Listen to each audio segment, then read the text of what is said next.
Steve, Andrew, Hey. Hello.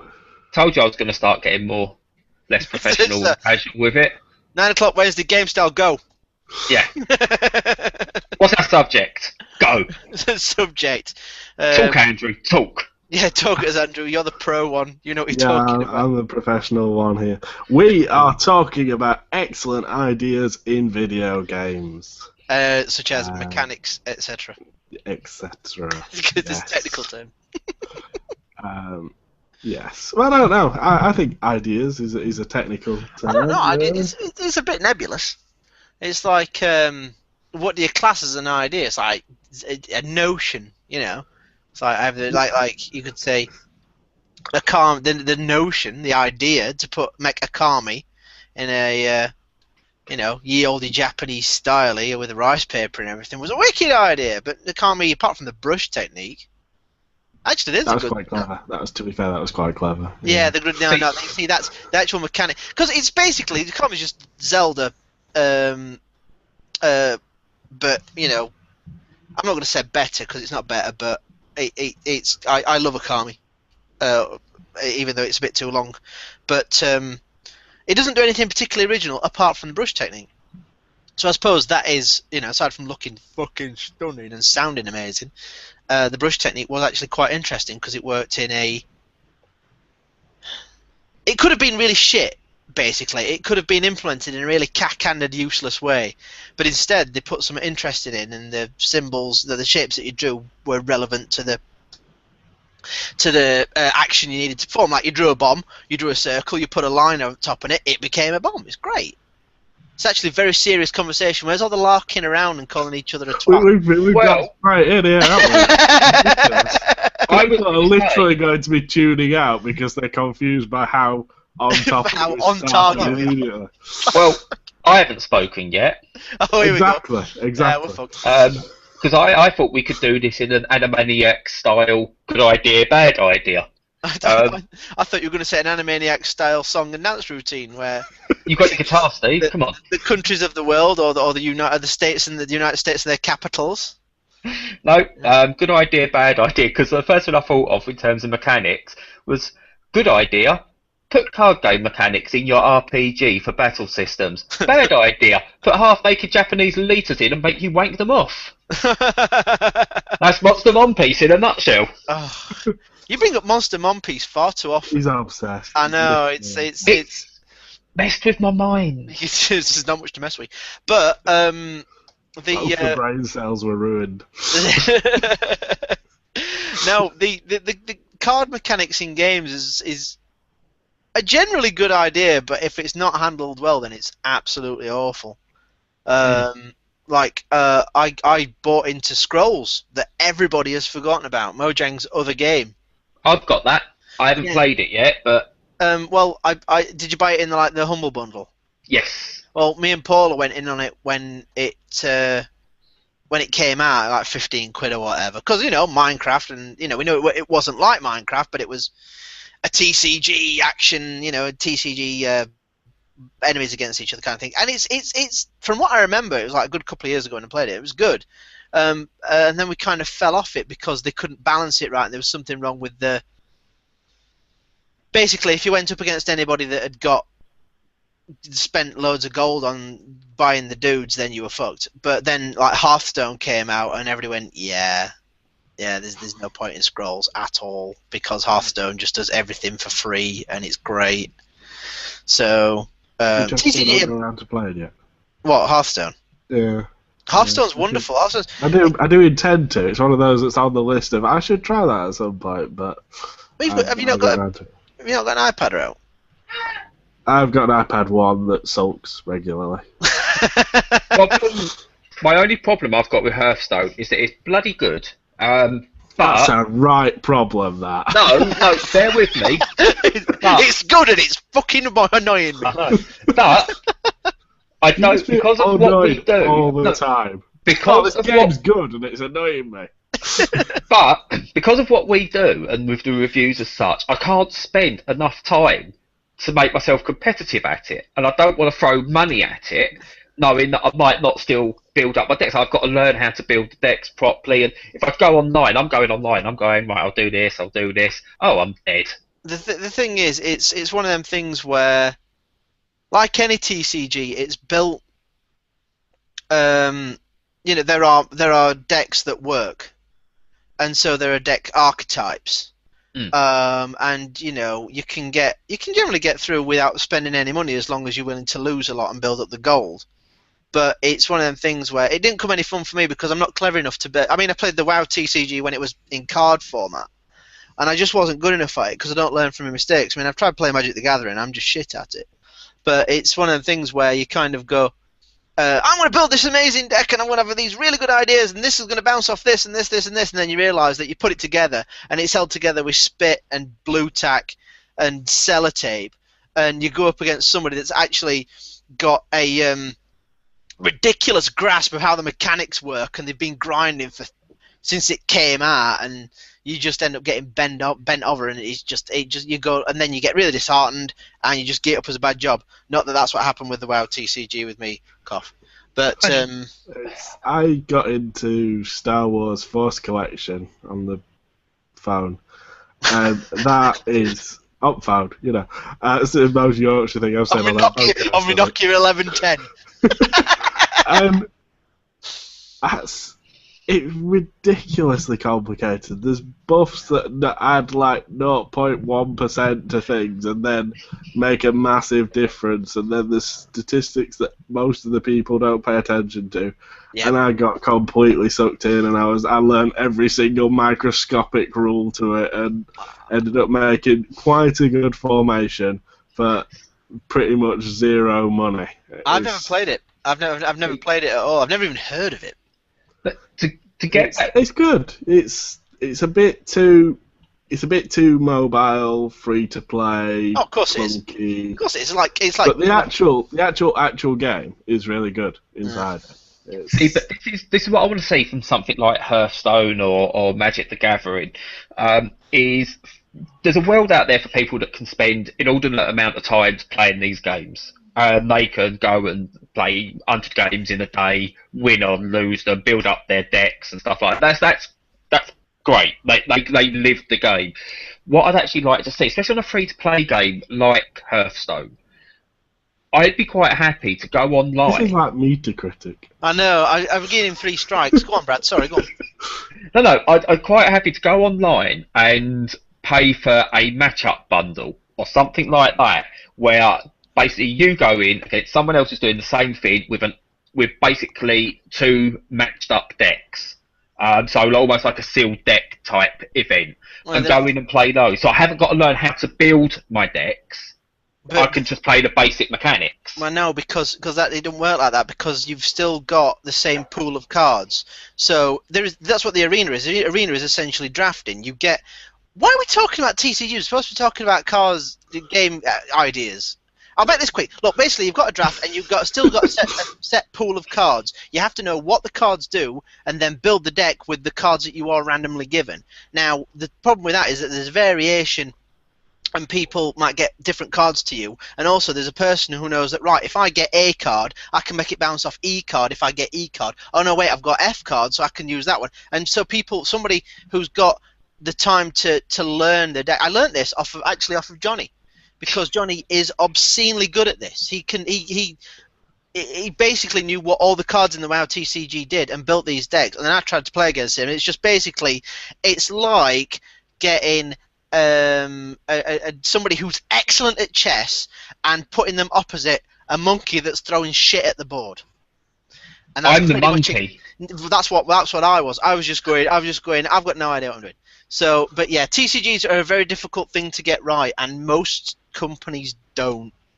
The only reason Magic the Gathering works on the Xbox 360 and the PC is because it's a built set. They just put some really nice opponent AI mechanics around it and some puzzle decks and stuff like that. But that's it's essentially the cards that you get. So that's the next iteration of that. It's all free to play. It's taking the Hearthstone model. Is it? Yeah. Hearthstone, for God's sake, Bradley. Half. Like Path. Or Bath. No, half. With a T and a H. God's sake, everybody. Okay, well, you've tuned into the How to Pronounce the Word Half episode. Meter critic. What? Right. Anyway, so just to try and put some background to it, and no, we're not talking about fucking card games, is that we kind of had said ideas that we want to see more of in games, which we kind of looked at into the ether and went, we've got no idea. So we kind of refined that to ideas that are either... It was no idea. I've got an idea. We got every idea, and it was just we ended up making an office simulator. It's like I never. Retail checkout simulator. It's like I don't understand this. It's people keep, because quite a few of my friends have now got children of tiny age, between like 0 and 5. They keep posting up child things, fine, on Facebook and whatnot. But you see, like, the checkout toy set with the food and the basket, and it's like, I don't understand why you make toys that so children. It's like, here you are. Here's the most mediocre thing you can be when you grow up. Play with that. Setting them up for what their life's going to be, in all fairness. But that's the point, isn't it? It's like, you know, you keep going, you can be anything you want to be as long as you put your mind to it and you apply yourself when they're a bit older, but you kind of encourage children to explore and expand their horizons and be really imaginative and all that kind of stuff, except you're giving them a fucking checkout so they can beep things through. I'm a £3.94 for your canned corn and a bottle of Coke. It's like... I gave Lucas a Dreamcast and hockey sticks. So he played hockey with the Dreamcast? What? No, separate entities. Separate entities. He had a Dreamcast and Mega Drive, played all those, and he played with his hockey stuff. And he still believes he's going to be in the NHL. He has a dream. And I support that dream. We are getting way off topic with stuff that's not funny. We started off so well. So well. Basically, we want shit I liked in games that we don't see nearly enough of. But once we finished, though, I actually came up with an idea. I really like the idea of. You like the idea? You'll poo-poo my idea, but is it? I don't even know where to go with that. To be perfectly honest. Let's get through the show and then I'll finish my idea. It's going to involve touching a You see, the meter. thing is, Brad, everything that I came up with had been done before or was just shit, because you know it's like you're trying to build on sand because everybody's already done it or something. I don't know what I'm talking about. So what I came up with, what I really like, the first thing, which is actually one of Andrew's ideas, because I steal absolutely everything because I'm completely devoid of any kind of imagination, memory, or doing anything for myself, was the reloading mechanic from Onichun Barra, which I've probably pronounced wrong, but I don't give a fuck, so fuck you. Yeah, so it's basically, if anybody's played Samurai Bikini Squad, or whatever the fuck it's called on the Xbox 360, you play a bikini-clad, cowboy hat-wearing girl, and you kill the dead with a sword. But eventually your sword becomes too soaked in gore and chunks of rotting flesh, and so you have to wipe it clean. Which is essentially just like reloading a gun, except you're wiping all the blood off the sword, except it comes with this really quite satisfying flick and gloopy sound as all the flesh and gore gets like... And it always happens at exactly the wrong moment as well. It does, yeah. It feels like they've designed every single time you have to do it. It's never, oh, I've killed all these zombies, I should clean my sword now before more zombies come. It's, oh god, there's for God's sake, I need to clean now. I need to, yeah. Literally got chores piling up here and the zombies coming at my face. I really like that. That was a good. That was exactly what we were aiming for with the. Pretty much, it made me giggle because it was just such a kind of one of the things where the entire premise of the game is preposterous. Because 1, zombies, 2, semi-clad girl, 3, massive swords being wielded about. But it's like, yeah, if you're killing the undead, your sword's gonna get a bit wet and gooey. This really sounds doesn't work. It sounds worse than it felt. We need to move on because we're talking about no. Okay, whilst you've been saying that, I have come up with a related excellent idea that's kind of become a bit used over regularly, but it's still an amazing idea. Reloading in Gears of War. That was amazing. Oh, the active reload was awesome. That was just... Oh, Brad didn't like Gears of War, did you? I don't mind Gears of War. It's not great, but It's not, You liked reloading, though. Surely you liked the reloading. No, I like shooting people in the face. yeah, but I the just didn't active like the reload gave you more story. powerful bullets, man. It was awesome because you kind of got it right. And you went, woohoo, I'm going to fuck you up. It was great. I don't ever remember doing that, so obviously I've never got it right. Go on, go on. No, I'll play the remaster. The remasters. Yeah, that was there's some clever PR double speak by the guy that's running Black Tusk, where they said people going, "Oh, looking forward to the Marcus Phoenix collection." It's like, "Oh, there's not going to be a Marcus Phoenix collection. Sorry, working on big things for Gears of War though." Didn't say there's not going to be an HD trilogy, quadrilogy, whatever. I'll give them the money. Part of the problem, don't give a fuck, whatever. But yeah, the active reloads were awesome. That was brilliant. That was as satisfying as reloading can ever possibly be. And now it's never felt as fun since then either. Even other games that do it, just not as It's not as satisfying. I don't even know what it was because it was not like there was any kind of feedback through the pad or maybe it was a sound effect, that satisfying clunk you got when you got that. You know, sound effect, yeah. Yeah. I think this episode's basically going to boil down to sound effects we like in games. Sound effects and animations. Speaking of animations, have you seen the rare animations in Battlefield Hardline? Yeah. No. You've seen it. Just Google it on YouTube. It's brilliant. There's like 1 in 10,000 chance of getting these animations, and they're actually rather good. It saves you having to actually play the game. Oh God! Look who's got him on him tonight, crikey! Do you know what? I'm trying to get rid of my reputation. Of what? Being happy? Yeah, of liking everything. Well, I want Battlefield. I want to play it. I just can't afford it. To be fair, at the minute you're not missing anything because one, the single player is hilariously average, apart from the ending, which is hilariously fucking awful. Visceral, you should be ashamed of yourselves. And secondly, they're going to nerf the living shit out of a load of guns anyway, so the multiplayer is completely worthless at the minute. What were we saying? So why don't they finish these games? It's finished. It fucking worked. I nearly shit myself because I actually managed. Since I've bought it, I've been managed to get in a game first time, and it works. Holy crap! Yeah, but it still needs fiddling with when they had fiddling. Every game will multiplayer because people will try and break it. It's balance. You can't balance a game until it's out in the world. You can run as many because you're not. If you've got say you've got a QA team, Visceral here, they've got a QA team of hundreds, maybe 100 people. I don't know. I don't know these things. It's more than your average. It's got to be. Just size of company, it's got to be more than your average. But when you put it out there and it sells 4 million copies or whatever, and you've got say it sells 4 million, and say a third of them don't play the multiplayer, and all, that's still a lot of people breaking the fucking game. You can't allow for that. You just can't. It's because that's all people live to do is break the game. It's the same with things like World of Warcraft in PvP and all that. They need to balance the living shit out of it. And it takes a while to get there. And you've got a million people screaming into the void at the developers saying, this is broken, and trying to break through the signal noise and actually find out what people are saying is incredibly difficult. I'm not a developer and I can fucking see that. Yeah, Andrew. Yeah, well, yeah. Shields in Halo, they were really nice. They had a sound effect too. Oh, Halo did a lot. Shields do only 2 guns, which, to be fair, is a little bit either way for me. The whole thing of having two weapons. Yeah. No, I want 12. I want Serious Sam. I want Duke Nukem. I want to carry as much ordnance as possible.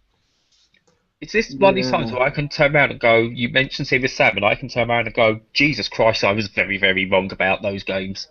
Which way were you wrong? I was wrong in thinking they was god-awful. No, they're great. They're stupid. You think that? How? I just didn't like them. It was the thing that sold me on Serious Sam was when you get out on the first one, you get out into the desert through the temple, and then you hear this as the guy runs up to you and he's got no head and he's got bombs in his hands, and you shoot him. Sound effects that we like in games. It's the scream. But the thing is, because Sam goes, "Oh, yourself," and then next thing you know, there's like 40 of them running towards you, and he goes, It's brilliant. My problem was I was never a big fan of Duke Nukem. Never a big fan of Duke Nukem. I said it before. And I saw Serious Sam as more of a Duke Nukem, and the character I was like, oh. It was a little bit. It was a little bit, but it was I've got it on my Steam library. Don't know why I've got it on my Steam library. I don't ever remember buying it. But Steam do that thing where they just plop games in. That's what Steam does. It's like insidiously like here's some games. Yeah, you can have your first game for free. There you go. Tell your friends. We see you haven't bought a game in about 2 weeks. Do you want some more games? Go on, have a look. Here's what you could buy. Thanks. Yeah, it's not AAA titles that you know about, but it's something you might have bought, but you're not sure about. I did that. I'm looking through it. I appear to have practically all the Telltale games before they started doing the episodic stuff. The Game of Thrones and before Walking Dead. So I've got like. So you Back to the Future, Jurassic Park. Jurassic Park, Bone, Sam and Max. I'm like, where the fuck did this lot come from? I don't remember. They finished Bone, did they? Did they not? I don't think so. I think I only went to 2 episodes. But anyway, I put it on the other day, and bloody hell, that was fun. It is. It's actually a good laugh. In co-op as well. Oh, it's even better in co-op. Okay, well there you go. I'll invite you to some co-op. Oh, it's so good. I completed the entire game on co-op, and it's a long game. It's a big game. It's proper. What, the first encounter or? Well, Serious Sam, as it was at the time. Yeah. Did you try BFE 3? That's the one I've got, I think. Hang on, I'm just having a look at my. Yeah, that's a bit of a weird one. 'Cause it looks dead serious. Although there was a thing where I got into a bottleneck on that, and I'd got caught between an autosave and a really difficult section, and I just kept getting fucked. So I'd get it up as my job. I remember when that happened to me in Half-Life. That happened to me in Half-Life, and I nearly never finished the first Half-Life. The best Half-Life, according to some. No, I remember that. I came out onto a cliff face, and I had one more hit of health, and I had nothing that could go back and get. And every time I was basically showing my head, I was getting shot. Yeah. So eventually I cheated, and I found a little console code thing, and it allowed me to refill my health. And that's the only time I cheated on that game.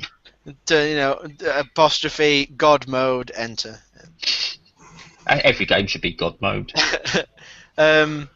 Speaking of God mode, segue, is actually one of the things on my. Oh, I thought we lost Andrew. One of the things on my list is any game that makes you feel super powered, like Crackdown or Saints Row 4, because I don't think there's enough stuff that makes you feel like a power tripping nutcase.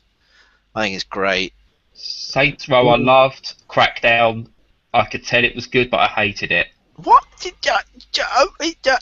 you like Mega Brad? Is that what you are today? Are you out of the Bizarro world? Are you No. Evil Brad is here. No. Crackdown, mechanically fantastic game. I liked the story. It made me feel physically sick. Ah, you got vertigo from it. It's the only game that's done it. So there's other games where I'm founding Prototype. I've done it. It was just Crackdown made me feel physically sick. And as soon as you jump from building to floor, I actually felt like I was going to die. Oh, that was an awesome feeling. Chucking yourself off the agency tower and just pointing the camera straight down. Oh, it was awesome. Your stomach went through your fucking mouth. It was awesome. Yeah, but it happened every time. I just couldn't stomach it, and it just made me feel physically sick. Everything. And I really wanted to like it. And I didn't like it. I hated it. You missed an amazing game, to be fair. So Crackdown was awesome. Crackdown was fantastic. Oh, I'm not going to argue the point. You can tell mechanically it was amazing and it was hard and everything, but I just couldn't physically play it. So yeah, the super powered thing is one that I'd like to see in a lot more things. But of course, it's also one of them things that if it's not handled right, I mean, the reason it works in Saints Row is because Saints Row just doesn't care. It throws everything at wall and sees what sticks. It doesn't give a monkeys. Crackdown did it really well because it took Crackdown 2 didn't work as well, but no, I love that. I love being able to pick up cars and throw them. I love the fact in Saints Row 4 you never have to use a car. Ever. You just but they're there. They're there. You can drive them if you want and collect them and whatever, but you just can run faster than them and you can leap and fly and it was great. Throwing ice around and fantastic. But on that, I don't mind games where you have to build up from a starting point and then you become super. I don't mind that. in the first game. If you're going to do a sequel to that, don't find some bullshit excuse to me have to go back to 0 again. Just expand on it. Well, that's what Nintendo have done with Metroid since, well, the first Metroid. You know, you start off as full-powered Samus, and then you lose all your powers. I don't like it. That's crap. Sorry, carry on. I'm just going to shake my head at you because I'll not hear anything against Metroid. Assassin's Creed is the worst for that. Oh, Assassin's Creed can suck my plums. Speaking of Assassin's Creed, another Segue. one. Segue. Another one on my list is all the pirating bits in Assassin's Creed 4. Brilliant. Every single part of it, because the best thing it says something about your game when the best parts of the game have got nothing to do with what you do in the rest of the game. It's like, oh, I'm going to tell. No, I'm not. I'm going to hit my boat. I'm going to get out into Spanish Main, and I'm going to go and pillage the living shit out of absolutely everything. It was awesome. Did you ever play Sid Meier's Pirates? No, because it was too much like a sim game. It was too much like having to, because didn't you have to do things with food and feeding your crew and going into port? And, yeah, a little bit. No. It was kind of a little bit elitist, but one ace, the game, not the snobbery. Amiga Master Race. The one thing that was brilliant about that is that it might have mentioned it in the manual, but who knows? You could quite easily play it. I suspect you could play it hundreds of hours without actually ever finding what the game was, which was brilliant. Because the aim was that you were meant to find all your family, but unless you went into the right tavern at the right time and bought a clue that said such and such a thing, you might never see it. You just go around getting treasure and building up giant boats and getting giant war galleons and shooting massive numbers of cannonballs at things, which was amazing. I didn't even know that Sid Meier's Pirates had a purpose apart. I thought you just had to be like this big notorious pirate. There's an actual game in there. You're meant to get your entire family.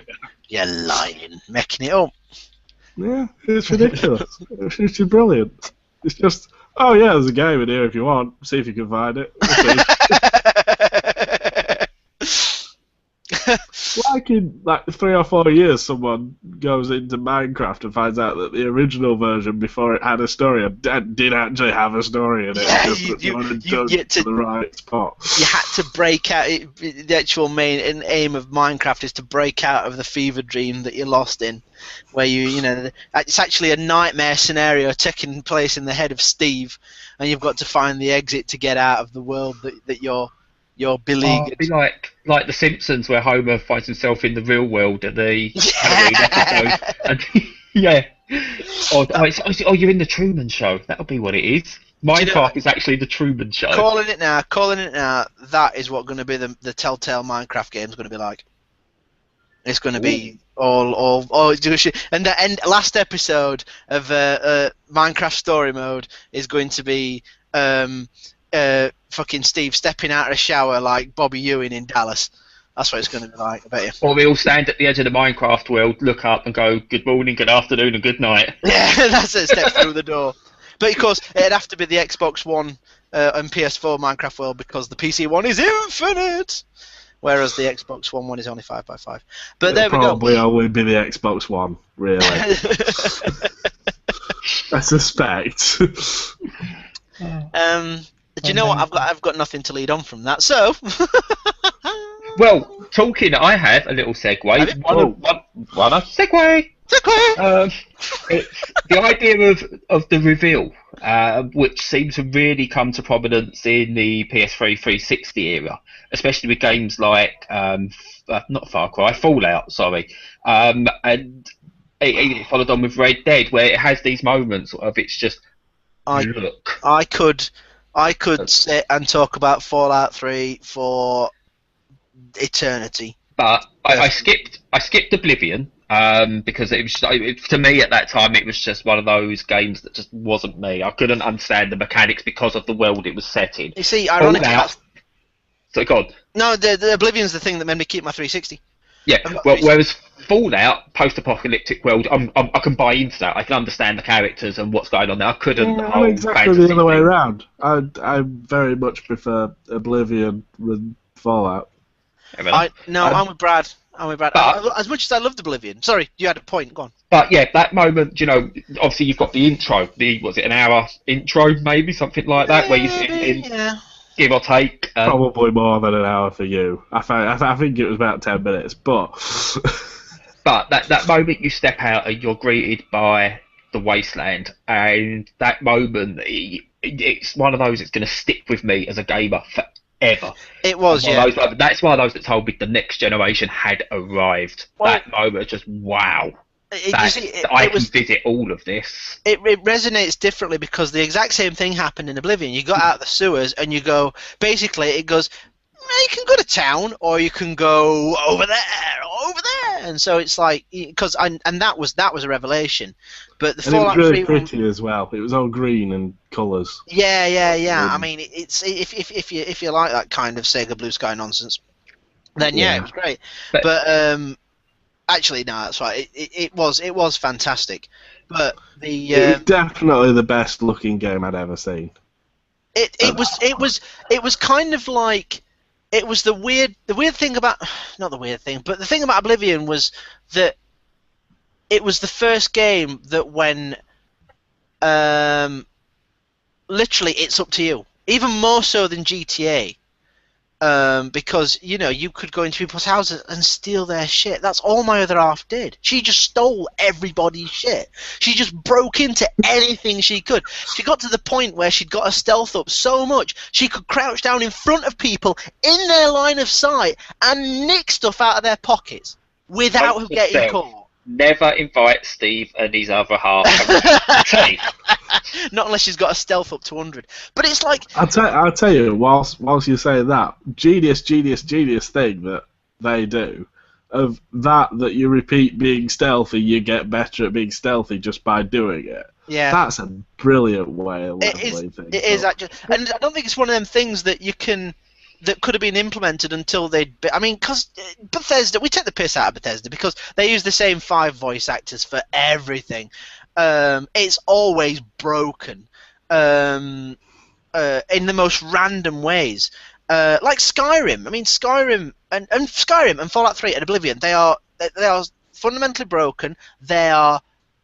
From a character point of view, they're ugly. The animation's terrible. The voice acting's terrible. The writing is whatever.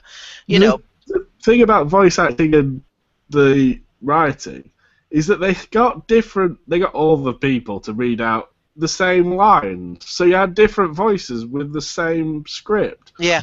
Surely it was easier to do a new little bit of script, just change like 3 or 4 words for each of the different actors. That was always very strange. I never understood that at all. It is very strange. It's fucking weird. But the thing is, it's like, again, you couldn't have any of these mechanics go together until they'd put this world together. And so, you kind of... the obvious stuff, like I say, you fight and you get better at fighting. But, you sneak around, you don't get caught, you don't get seen, and your sneak goes up, and Well, but see, this... I always hoped when I saw that mechanic in other games, and it was based on the actions you took, was how good you got or something. I really loved that idea. It was the sort of thing I went, do you know what? Stick that into sports games. Where you've got something like FIFA, NHL, Madden, and you can take on an individual role within a team. Rather than you going, right, I've just got these XP points for completing a couple of tasks in a game or something, I've just got to now go and put that into my throwing arm or, my slap shot or whatever.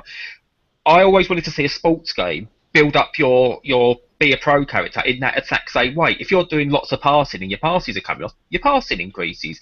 If you're taking lots of shots and, for example, you're missing the net, you're not forcing saves, your shooting ability decreases, and have everything active and dynamic, except because they found such success with idiots wanting to upgrade their characters by paying them money. It's the best way of doing these games will never come to fruition. No. But it works. It's something like, the Bethesda games. And the thing is with the Bethesda games is it seems, I think it seems a lot cleverer than it actually is, because it seems pretty binary. Like, does this guy see you? All right, you're in a line of sight. Does this guy see you? No. Then your sneak's going up. Did you hit this guy with your one-handed sword? Your one-handed goes up. Did you block this thing? Your one-handed, your block goes up and stuff like that. So, and I think something like passes, shooting, tackling, faking and all that kind of stuff, I think it gets a bit complicated. And also, the kind of really cynical side of me says that they're still using engines that have been heavily modified for the new generation, and they need to build up and bollocks bullshit. Probably. So, and it will make them less money. Yeah, probably. The other thing I got from actually the more you do it, the better you get it. It's a better example. But the one thing that I kind of really liked from Fallout 3, and it was all of the stuff that was amazing in Fallout 3, was the VAT system, which I understand was in Fallout 1 and 2, but I never played the top-down ones, so yeah. Except for the thing is with VATs, is that when you get good enough with a gun or a type of gun, the VAT system breaks the game, because you can pretty much headshot anything one time and your AP points, you've got so many fucking, what was it, mentats? Jet? I forget which one it were, but one of them basically replenishes you. I mean, you get an addiction to it, oh no, but you just, it just breaks, when you get powerful enough, it just breaks the game, it's pointless. Still. I cheated on Fallout. I went right towards the end. I heard about the special non-human weapon, and I was struggling a bit, and I was near the end, so I just went around that and went, right, let's go to town and finish this game. Oh, did you find the UFO? Yeah. No, I never found that.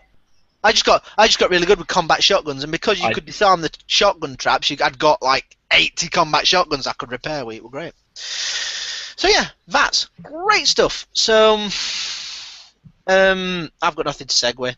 We're so professional. We're all fried. We're all knackered. Okay, weapon. What was ridiculously impressive? What was it called? Armed and Dangerous, the LucasArts game where you could fire sharks at people. The shotgun was amazing. It was actually reprised in Saints Row the Third. Yes. Except it was the chum gun, and you fired chum at people, and then sharks came out of the ground. And I'm like, how? Armed and Dangerous was like 2002. Yeah. It was turn of the century, yeah. Yeah. So like Antiques Roadshow there, turn of the century. 2002, and it's like, Armed and Dangerous is massively underrated. I don't think it plays very well these days, but that shotgun didn't play very well those days. No, to be fair, but it was good fun. It was fun, but it never felt like a good game. Basically, I think it had the turning upside down weapon as well, didn't it? I'd forgotten about that. Yeah, no, that was good. It was a good. It was fun. It was a fun game. The thing is, I mean, it's like the only other people that have done like great weapons is Insomniac, and even then, none of the weapons are as ridiculous as the fucking shotgun. I have 2 more weapons listed on my thing. Go on. Perfect Dark's Farsight, X-ray through walls, shoot people in the head that you're miles away. If the second one isn't what I think you're going to say, then I'm going to be very disappointed. The second one isn't what you're going to say. I'm going to say I don't think, so whatever, that sentence. In Planetary Annihilation, being able to build rockets onto the moon and then fire the moon at the planet you're attacking, that is the best thing ever. That is the best weapon in any game ever. You just send your troops up to the moon, and then you get them building rockets on it, and then you send your other troops to go and attack them, and then all your troops die, so you're like, well, fuck it, I'm just firing the moon at your face then. Just the best thing. It's like when you power up the hook shot on Hyrule Warriors. You power up the hook shot and you fire it at a group full of enemies. Next thing you know, you're pulling the moon from Majora's Mask down to the battlefield and smash it in the tits in. It's great. No, I thought you were going to say the cerebral bow from Turok 2. Yeah. The cerebral bow's great. It's the best thing about Turok 2. 9 out of 10 in Edge, kids. Fuck off. So. But It felt like a 9 out of 10 game as well when you started it. When you have like the first couple of levels or so, you could genuinely believe that this was going to get going. It never did. no, it didn't go anywhere. It just felt like, oh, this is a slow start. Oh, this is this is. Well, shit. was it the? No, Turok. No, I'm going to say Turok was a launch game because Turok didn't come out on anything else. But it actually sticking with Nintendo. I don't know if either of you played. Andrew won, because he hasn't got the console. But one of the things that's really impressed me the most about the Wii U, one of the first games that came out, and that was Zombie U. Have you played Zombie U, Brad? I haven't yet. I want to get it, but I haven't played it yet. It's like a $5. Pick it up. That's genuinely one of the games I want to buy a Wii U for. And you know what? It is literally, as far as IMO, whatever, validation cunts. It's the one game that's actually made a showcase proper non-gimmicky use of the Wii U gamepad. Because the game's great, I love it. The game's actually one of the best games in the last 5 years. It's fantastic. And it's a bit Dark Souls in a way, because you can't pause you can pause but you basically have to do your inventory on the fly. Yeah. And so when you are being chased down, actually, there's another thing about Zombie. When you're being chased down, and you've got, it's like ammo is limited, and you've got a cricket bat as standard, and you're trying to get through your inventory, and you're looking at the screen, and you're looking at the gamepad, and you're trying to, hold it up to the screen to try and see both and see where the zombies are, and it's all dark, and it's been a while since I played anything as intense as Zombie U, and it deserves it's such a crime that a load of people won't play it because they either won't, can't, or don't want to buy a Wii U, or they're put off because it's a Ubisoft game or because it's a zombie game. But it's absolutely fantastic. And the second thing that came from Zombie U, which I've literally just remembered, is that you got into the world, and when you die, you have to find your body to pick all your stuff up again. Except your body's animated and it's a fucking zombie. You have to kill yourself. You have to kill the previous you to get your shit back. That's brilliant. Cool. That's fantastic. You have to stove your old self's head in with a cricket bat. It's awesome. It's about as existential as you can get. It's brilliant. I like the idea of that. What, smashing yourself in the head with a cricket bat? Sure, why not? But no, Zombie U was... It's surprising that Zombie U actually came from Ubisoft. But they do that. Ubisoft of a few years ago were on fire. I'm sorry, they were. They had some cracking games coming out. But every so often they show their head. Their creative side shows their head, and they go, "Sorry, don't forget us. We still do." Well, it's like Rayman Origins, isn't it? Rayman Origins and Zombie U. Rayman Origins, Zombie U, Rayman Legends, Child of Light, Valiant Hearts. People that might not love Valiant Hearts, but still, it's a cracking little game that they made. They do stuff like that just works really, really well. The thing is, they know that their regular shit sells, so they just stick with it. And then Ubi go and Ubi. That's the problem. So we should do this. I think we should do this as an episode. An episode on Ubisoft. No, like because going back to when they were nice on the Dreamcast. They were never nice. They're French, but it's just going to be us pissing and moaning about how crap Assassin's Creed has become. Hopefully we'll get this into a moan crescendo. Crescendo of misery. Sorry, Brad. What was the talking of good ideas? Good idea, bad idea. And Ubisoft. She may not be perfect. She may not be actually a very nice person to talk to. But them hiring Aisha Tyler to do their E3 conferences still made them, over the last 3 years, the most watchable conference in gaming. I love Aisha Tyler. I think I do. Yeah, Manwood. No, was it Girlwood? That was it. Manwood's just normal wood. Girlwood, yeah. Man was just penis. Hard penis in the morning. But no, I like it. I've got time for Aisha Tyler. But, do you know what is going to be embarrassing this year, though? Because if she's hosting, you know she's going to bring up the whole thing that shall not be spoken of on this show. I don't know. She will go at it like a mental. After Tim, I want to say Tim Burton, and Tim Burton and his sock puppet, which is something else entirely. To be perfect. Tim Burton? Tim Schafer, yeah, with his sock puppet. I think there's going to be a definite kind of blanket lockdown from PR people and shit like that. But yeah, no, she is one of Ubisoft's best ideas in years. Ubisoft are weird. They kind of do this big corporate thing where they just fucking generic fuckery, and then they'll do something inspired. It's bizarre. It's bizarre. Ubisoft could be the greatest games company in the world if they just tried. If they'd stop being bi-fucking-polar. Yeah.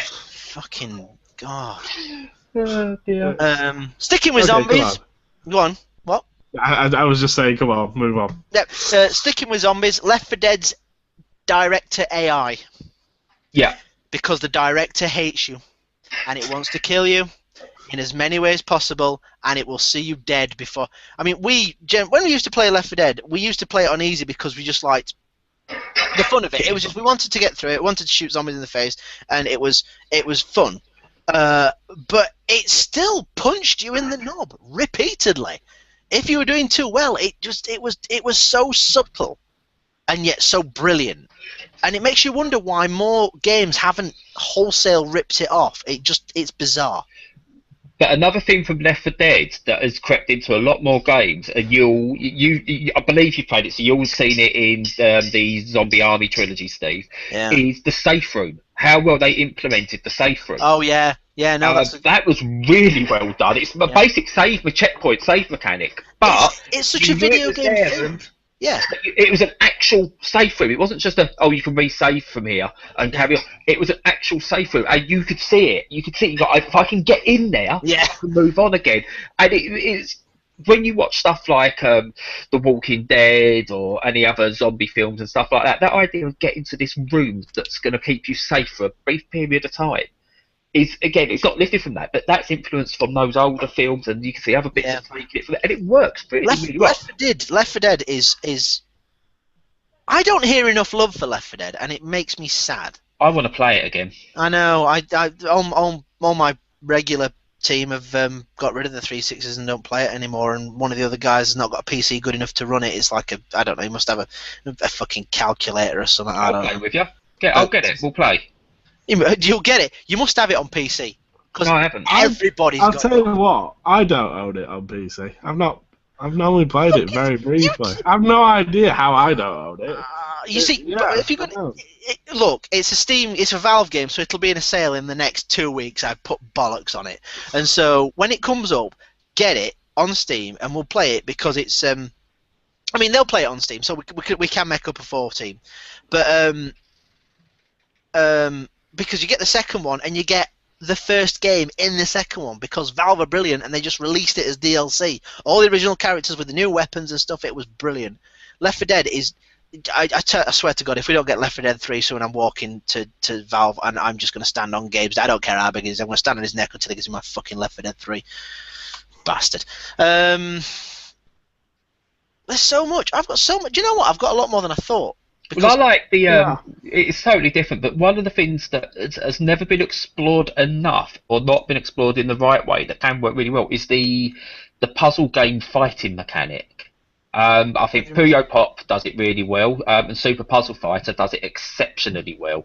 But then, unfortunately, you've got stuff like is it Puzzle Quest and stuff like that, which are okay first, like single player games, but just don't manage the mechanic of battling properly. No, I think it's a lost art. The art of versus puzzle games it's just not there anymore, is it? No, I mean Puyo Tetris does it wonderfully well, but we'll never see that over here. Thanks, Ubisoft. I'll tell you a multiplayer puzzle game that I loved. Lemmings.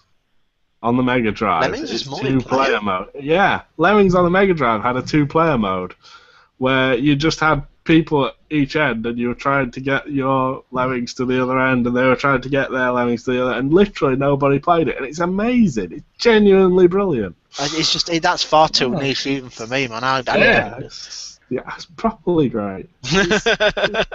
Look See, it up on Lemmings, YouTube or something. Lemmings was only a game of its time. So many people have tried to recreate that feeling of Lemmings, and it just fails time after time. do it. You can't do it. It's That gone. was a game of its time, and it's done.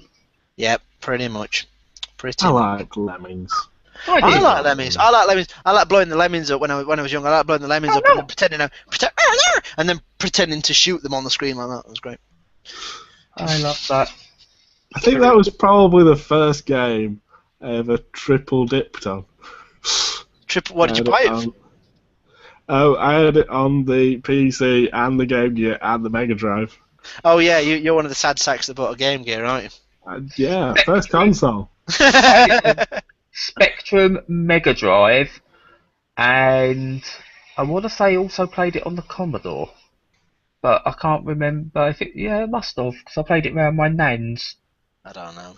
I'd like to point out that Alexander Riddler has popped up on the Q&A to say Mega Drive Lemmings was awesome. Hey! And why is he not phrasing that as a question? If he's called the Riddler, why is he not phrasing it as a question? That's disgusting. Sorry, Alex, didn't mean that. Maybe it was a riddle and you didn't get it. Ah. But it was, because he's wrong. Spectrum Lemmings was great because it was the first one I ever played. Oh, and I played it on the Amiga. But I didn't own the Amiga. Someone else did. Okay. Lemmings wasn't on the Spectrum, surely. Yeah. Are you sure? I'm positive. Sounds What's a lot like like making that up. No, it was on the Spectrum. He's right. Yeah, thank I you. didn't doubt him just because you're a doubting Thomas. Yeah, I doubted. I was right. Okay, what else we got on the list? Oh, sorry, this is terrible. Right, one of my favourite ones that's been done before. But do you know what? I wrote about this and I can't remember where it was done before. But have either of you, and if you don't say yes to this, I'm finding you both, and I'm just gonna poo in your beds. Have either of you played Call of Juarez's Gunslinger? Yes. I have. Yeah. Oh, God, excellent! yes. Oh, fantastic! Great. Oh, my sweet Jesus, yes. It's amazing. It's fantastic. God, Again, Ubisoft, one of the best things they've done in years, because the rest of the Call of Juarez were Get fucking Ubisoft. awful. They were terrible. The second one was quite good. No, it wasn't. It was rubbish. I played them after I played Juarez. They're awful. Yeah, you played them in the wrong order then. I'll play you in the wrong order in a minute. But the I'm thing going to write a musical. What? Jekyll and Ubisoft. Jekyll and Ubisoft. And it's weird because it's a fairly straightforward shooter. It's very solid. It's great. I enjoyed the shit out of it. It was nice. Cell shaded mechanic. It's one of the few games I've played through more than once. But the thing I loved in big letters with a big sloppy love art and everything like that was the unreliable narrator mechanic. That was inspired. It was brilliant. You know, kind of the thing that, like, a good standout point is when you're going through the mine and you play through the mine, you get to a point where you can't get past and you die. And he says, and then it kind of goes black and white, and he says, but if I had gone that way, that would have been incredibly stupid because it would have meant certain death. Instead, and then it rewinds to the point where you started to go in the mine and you go a completely different way. And it's such a small thing, but it's That was really strange as well. It was like they came up with that idea, and they came up with Gunslinger as a game, and they were like, well, we could put them together, I guess, because it doesn't really belong in the game at all, because the game's a score attacky, keep going through, get a high score. It's got a story. Yeah, but It's game. no, you see, It's not a story game though, is it? It's the club. That's what makes it great, because it's got this high score mechanic thing, which is actually really well done with the combo and stuff. But it's also me of the club. Yes, it does. It's very much of the club. That's another game that's criminally underrated. And yes, I do get what you're saying, but the thing is, the story works really well because it's this old guy that's telling his tales and he's looking for Which adds to the confusion as well, because he's an old guy telling the tale. So, yeah, you know, it's brilliant. Yeah. It's absolutely brilliant. But do you know what? That never gets enough credit, and I don't think I've really brought it up with anyone. So I'm glad you brought it up, because the Stanley Parable gets all kinds of plaudits for its narrator. And he does that same thing with if you go in different directions, he gets argumentative and stuff like that, and gets things wrong now and again. But he does that, and it works really well. I really like the game.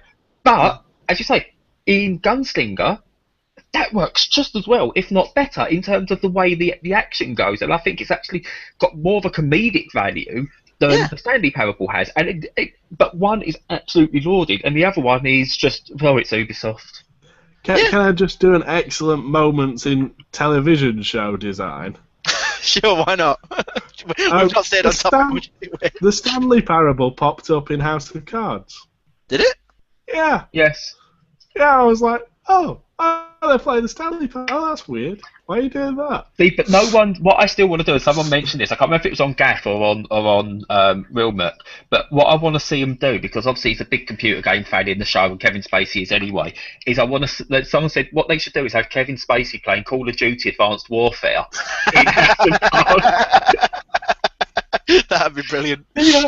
I think they've lost that sponsorship, sadly. I think Sony have stopped paying to sponsor. Well, that's Activision. No, it was definitely sponsored by Sony, because at one point he said, and here I'm going to check out this game on my Vita. Yeah. Which Vita games has your son got? All of them. I did not know I was an American politician's son. There you go. I did. Speaking of games, I watched the first episode of Eyes On Me the other day, and they were playing Dying Light. Yes. Yeah. Properly. Yeah, properly as well. It was really weird. Not like Breaking Bad's fake rage. Yeah. I remember Magic Carpet in Neighbours as well. That was a great episode. Was it complete with pew pew pew pew sound effects? The sound effects that don't match. It's quite proper. They spent quite a lot of time on Magic Carpet. It was very possible Magic Carpet too. Magic Carpet was fucking. Talking about that though, iZombie, I really liked the first series of that, first episode of that. That was pretty damn good. It was all right. Yeah, I thought it was fine. I feel I've taken us off topic here. Speaking of going back about 3 minutes, we're running out of time. We've unreliable narrators. Actually, 2 bits. Prince Persia: Sands of Time. The reversible time mechanic, and when you die, it goes. It's such a simple thing. It goes, no, that's not how it happened, and then you start again. I imagine being told that story. That's what I kept thinking every time that happened. Imagine how annoying it would be. No way. A person. I did. It didn't happen like that. But then I fell in it again. But it didn't happen like that. But then I fell in it again. But it didn't happen like that. Because what they should have said is like, so I fell in again, and the twat neck that kept putting me down there, I found him and I stabbed him, and then I carried on myself. See, but the actual idea of this narrator stuff, and something I'd be quite interested to see as an explored mechanic, is some of the stuff like Stanley Parable and those bits from Sands of Time. The idea of a story being told by a very old man who's lived through everything. Like again, I'm going to do another Simpsons reference, but Grandpa when he tells his story on The Simpsons. That sort of thing. You just base your mechanics off an old man's story. So you could basically get an old man just to tell his life story to you, and then go, right, this is our game jam. This is the game we're going to make based on this. You see, was that game by those people that were Delphine Software, the people that made Toy Commander? Flashback. No, the game that was going to come out on the Dreamcast. Agaris? No. Anyway, that was an old guy who was telling a story, I think. It never came out. But, yeah. You see what I want? I just want Byron Munchausen the game. Hang on, I'm going to find it. I'm nodding. For people who are listening to the podcast, I'm nodding. I'm Googling. But what I'm going to do, because obviously I did say we are running out of time, and I said sort of like a couple of ideas that I had for games. One I'd love to see implemented, and maybe it'll be something that will happen with Oculus, is you've got your games like you've got Rainbow Six Siege, you've got these, and everyone's got these mini maps that you can see. What I'd actually like to see is a proper game mechanic. would be the idea of you've got a 4 to 6 man tactical team, and they are literally ground level, and all they can see is what's in front of their eyes on their screen. And then you get someone who takes on the role of a tactical commander, and they are the only ones that have a map of what could be happening. So like And Nightmare. no, but not like Nightmare. But more, I mean, you see it in the films and that, like 24, where they're going like we're sending everyone in. They've got the cameras on their head as well, so he's got an idea, a plan. But he's also only seeing the feeds from the different people, and he's got to basically use what he's seeing through them and what he knows of the layout to guide them through. And if you do it as something that's procedurally generated or randomly generated levels, it allows different people to go and do this role, and it's not just knowing that last layout; it's changing every single time. You see, it sounds awesome, and I've got the feeling I've heard this before, but then again, I could be entirely wrong. But the problem is, people don't talk to each other anymore on games. You'd have to get 5 people that were going to play it together, and also the person playing the commander might get bored. It's a wicked. Well, no, you swap. Like. You know, it's. I mean, I really like if Rainbow Six Siege succeeds, and I'm really hoping it does. I'm hoping it do some business where it's instead of this like you're a small team of people and there's hundreds upon hundreds of terrorists you've got to take down. There's about another 4 to 5 terrorists. That's great. I like that idea. That it's a small number as it would be, rather than going, yeah, I'm just going to kill about 1,000 people and it's not going to make the news properly. I genuinely think that might be a really, really, really good game. I don't want to say it out loud too much because I don't trust them now. Well, they do something good. Yeah, I suppose. I genuinely think that might be one of the best games. Ubisoft are like living in an abusive relationship. No, Ubisoft are like Stockholm Syndrome. No, they're giving you a black eye, and then as you're about ready to leave them, they do something really, really nice, and then you go back to them and go, no, look, he does love me. They love me, honestly, and then they start punching you again. It's going to be. You see, the one thing I've got about Rainbow Six Siege. The one thing I've got about Rainbow Six Siege is that you're playing against other terrorists that are other people, and I just want T-Hunt. I just want T-Hunt from Rainbow Six 1 and 2.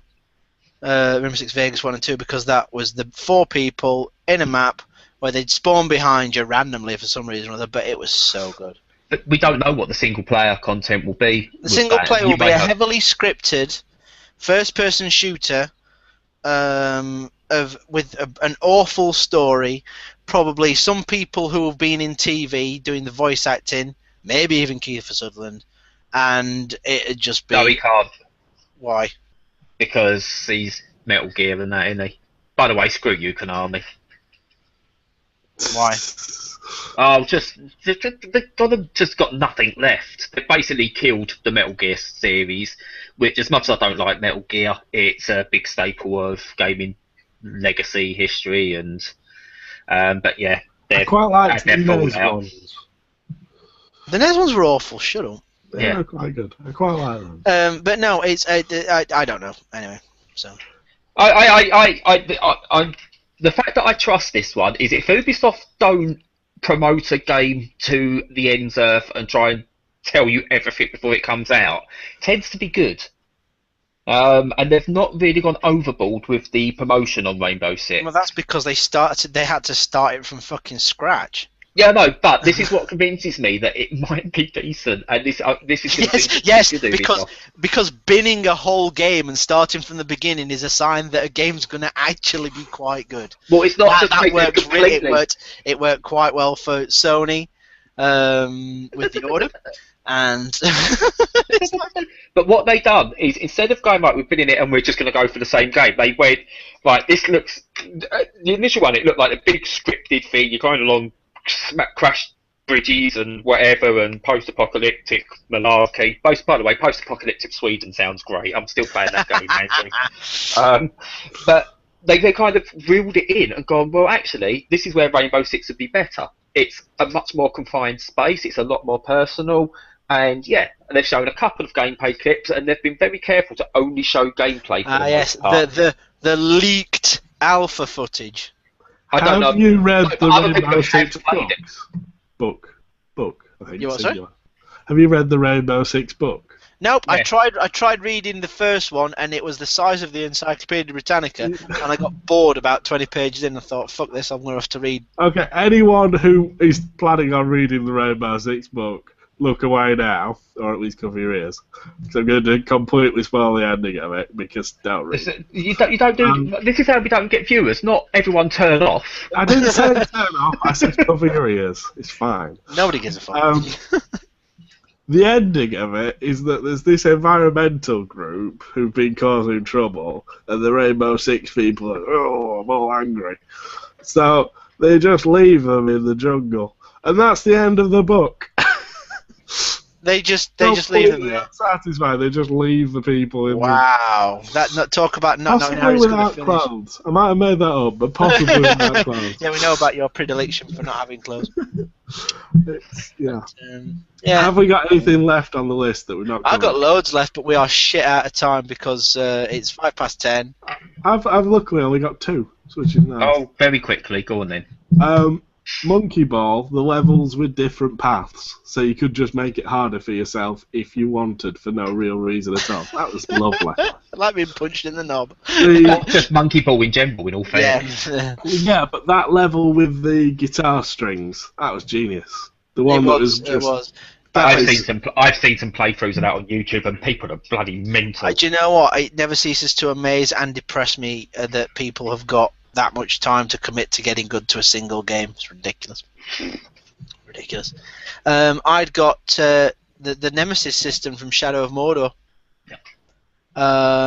which is brilliant, which is massively underrated, because it wasn't in the 360 or PS3 versions because reasons.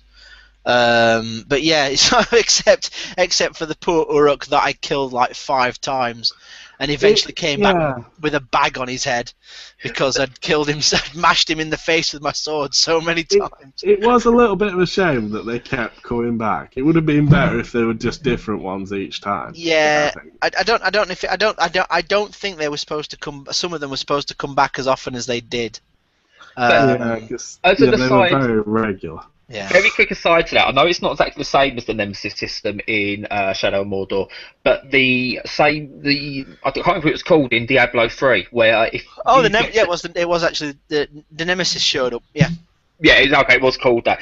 The idea, if it kills you, it then infects your friend's game. That's just brilliant. That is the social game at its best. There's lots about Diablo 3 Ultimate Evil Edition to like. And the Nemesis bit on Diablo 3 was wonderful because it could show up at any time, but when it did, the wicked, another little wicked idea was that your pad would rumble and you'd get a Hans Zimmer parp, and you're like, if you were playing on like Torment, one of the Torment difficulties, you're like, oh no, no, now. I'm in the middle of a load of fucking dudes, and there's a yellow over there, and oh shit, I'm fucking it. It was the first time I played a Diablo game, proper 4-player co-op. And I remember it turned around and they convinced me to put the game up a few levels because I was kind of going like, go through it, keep it easy, keep it casual because I don't know what I'm doing with Diablo games. Yeah. So they brought it on, they said, put it higher, and Nemesis shows up. And I don't think I've ever heard 4 grown men scream at the same time before. Brilliant. But no, that was brilliant. Nemesis system was awesome. It was wicked. And I've got a similar Dark Souls invasion system, which, as annoying as it is actually brilliant. Although I don't truly understand it. Quick restart. That's one of my favourite ones. Instant restart in games like Trials and Super Meat Boy. Yeah, that's the difference between a brilliant game and a shit game. The bit in Skate where you could set a point so you could repeat the trick, the line over and over again, and Skate's trick system. Skate's trick system was awesome. Skate's party system was really good as well. That was just really enjoyable, and the park creator, and yeah, Skate was a great game. The whole of Meat mode on Skate 3 was brilliant. Meat mode? Yeah, you chuck yourself over you basically break as many bones as you can. Yes. That's a remaster I'd love to see. Fucking EA. There you go. You get a reprieve, Ubisoft. Bloody EA. Yeah, you're keeping their head down at the minute. They're not doing anything. They're not pissing anybody off.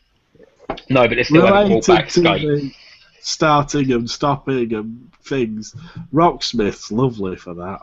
With it just constantly making the song slightly harder than you can do. The riff repeater mode in Rocksmith. Man. Rocksmith, as a piece of software, is incredibly impressive. It's just it's been developed and tweaked to the nth power, and it's actually incredible. I can't even say anything more because it just baffles me. Because like you said, you can set so many options on the riff repeater. It's like, I want to repeat this, and if you succeed, then you can speed up and make it more difficult. And and it's no, Rocksmith's awesome. It's just good. It's just Ubisoft. Fucking Ubisoft! It's all Ubisoft this evening. Ubisoft, and the actual the money they're charging for the DLC is fucking ridiculous. It's so expensive. Yeah, I've not actually bought any, which is. I've bought. I've had to because I'm a fucking idiot. But I had to buy the Iron Maiden pack because I hate myself. Suspected you were about to say that. Yep. Ironically, I can play Aces High. Can't play 2 Minutes to Midnight. Anyway, but no, so yeah, mechanics in games are great, videos are great. Woo, yay, video game man! Yay! For the sake of completing, the game that I was trying to remember the name of was Agartha. Agartha? So, yeah. Never heard of it. Nope. Never. It looked quite good. And the last one on my list, which we'll go out with because it's such an anticlimax, Mud. I really like mud in games that shifts, like Sega Rally 2 and Spin Tires. I was talking. Spin Tires. Spin Tires could be great if there was an actual game attached to it. There might be Pirates style. I remember looking at that and thinking I fancy it. I'm going to add that to my wish list. I really, really like Spin Tires. I've not spent a massive amount of time with it because it's one of those games where you sort of play it for a bit and then you fuck up and then it's like, well, that's enough for now, and then you play it for 20 minutes again another time. It's good for that, but I've not put a proper... It's basically just cranes falling over. It's just brilliant. 20 quid? Jesus Christ. I think I paid 12 in the sale. It's worth it though. It's a cracking game. But yeah, mud that moves, especially in Sega Rally. Is it Sega Rally 2? No, Sega Rally that's not got a number after it. The new 360 one. Yeah. The 360. Sega Rally Evo or something like that. It was called, weren't it? Maybe. Pretty sure it was. Yeah, it's. But yeah, that was brilliant. Where you have to pick the route, and then the next time you've got to pick a different line. So I really enjoyed that. But what I found really good with that was, and again, it's something I'd like to see expanded into proper games. So like more simulation-based racing games like that, where I actually found a route, especially maybe the motocross games it would work in. But on Sega Rally, I remember that about 3 cars had gone through this same little bit at the same time. So instead of having to go up and over a dip, I was able just to drive straight through if I took their route exactly. And I knocked quite a bit of time off because I wasn't in the air at any one point. It was great. That was a good game. It wasn't really a Sega Rally game, but it was a good game. No, but I did like with that. I did like the Dev Diary type things that they did as well, that showed how they worked on the deformation of the ground and everything. It was a really interesting watch. And it's a shame that it kind of one and done for that. It's quite strange that. It was bloody Sega. Yeah. We just this was supposed to be a fun one, and it's just turned out into us pissing and moaning about.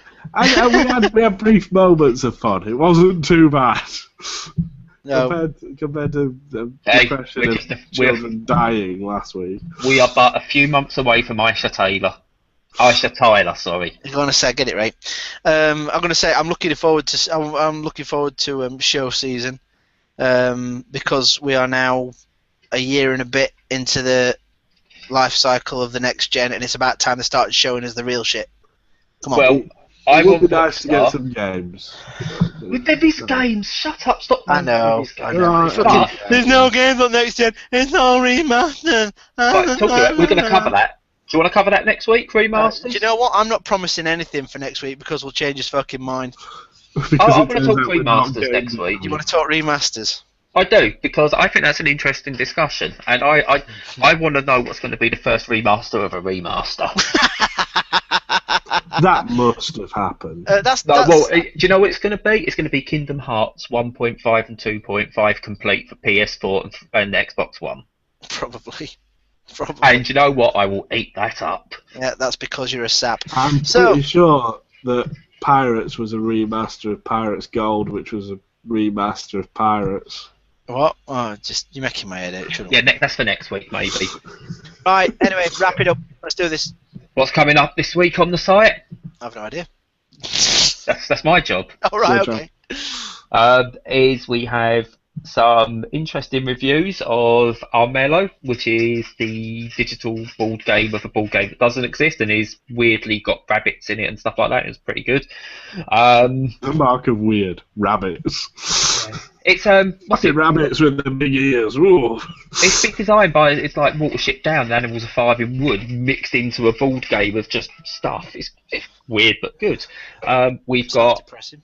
me and Steve will try and do a quick look of something, and hopefully we'll get to do it on the game that we plan to do. We might be actually be informed this time.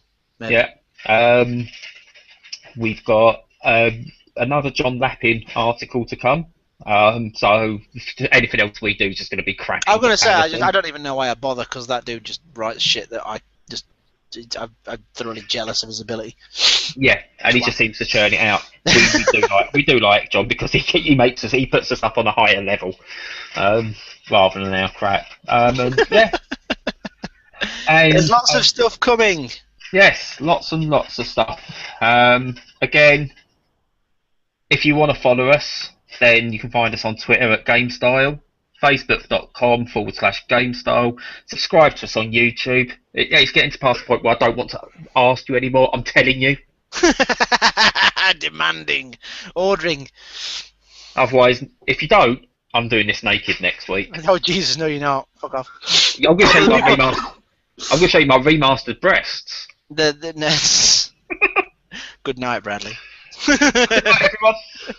Bye.